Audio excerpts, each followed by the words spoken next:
Doctor Ambedkar Hindu धर्म को विरोध करते से से मनुस्मृति जारी देते जो मनुस्मृति ब्रह्मांकर मुख निसृत बाणी था से हिंदू धर्म छाड़ी बौद्ध धर्म ग्रहण करते डॉक्टर आंबेडकर ना पसंद करते गांधी को ना पसंद करते नेहरू को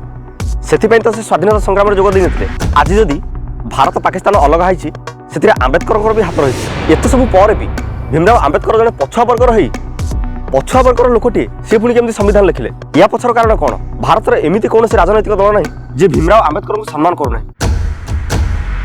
समस्त तो भीमराव आंबेडकर को सम्मान कर भारत में किसी लोक मैंने जे कौन राजनैतिक कथा को नहीं कि कौन जाति कथा को नहीं भीमराव आंबेडकर को विरोध कहीं कर यार कारण कौन लोक मानकर एमती अनेक गुड़ाए प्रश्न रही ये सब प्रश्नर उत्तर आज এই ভিডিওরে তা পূর্ব আপনার গোটে ছোটিয়া অনুরোধ চ্যানেল को सब्सक्राइब कर दिंतु जहाँ द्वारा मत टे मोटिवेशन मिल आउ एनर्जी मिल जाए टाइप वीडियो बनवाई टिके जब भीमराव आंबेडकर जब पछुआ वर्ग आसुले छुआ छुती बारण कर स्कूल आडमिशन केमी मिलला से पाठ केमी पढ़िले ये सब कथा जाना पूर्व आपंकर रही जाइए अधूरा काम सब्सक्राइब टे कर दिंतु आरंभ करवा।